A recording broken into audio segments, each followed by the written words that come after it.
بسم اللہ الرحمن الرحیم۔ السلام علیکم ورحمۃ اللہ وبرکاتہ۔ السارق چور،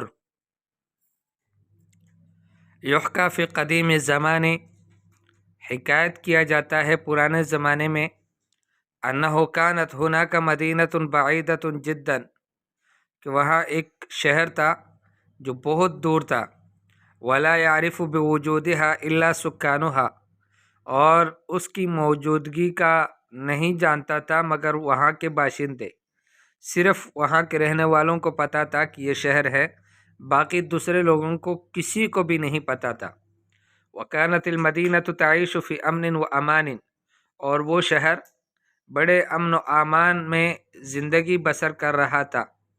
وکان سکانها یعتمدون علی ما ینتجونہ محلیاً، اور وہاں کے باشندے، سکان، رہائشی، یعتمدون، وہ اعتماد کرتے تھے، علی ما ینتجونہ، اس پر کہ جو وہ خود انتاج کیا کرتے تھے، محلیاً، محلی طور پر، لوکل طور پر، یعنی لوکل جو ان کے انتاجات تھے، جو ان کی چیزیں تھی، وسائل تھے، اسی پر ان کا اعتماد ہوتا تھا، مطلب اسی پر ان کا گزر ہوتا۔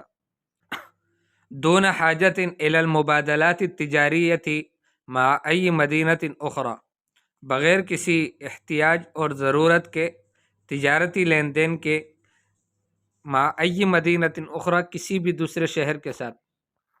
ومع مرور السنوات والعقود، اور سال اور زمانے گزرنے کے بعد، ازداد عدد سکانہا، وہاں کے رہائشیوں کی تعداد بڑھ گئی۔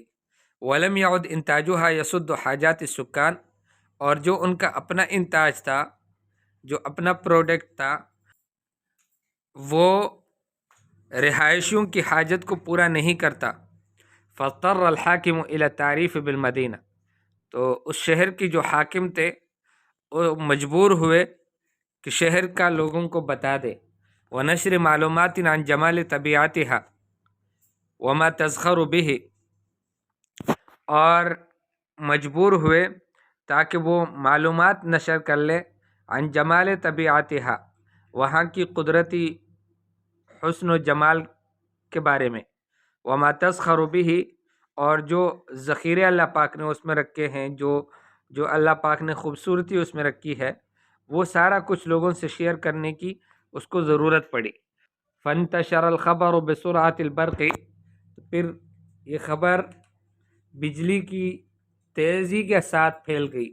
ووصل الى المدن الاخرى، اور یہ خبر دوسرے شہروں تک پہنچی۔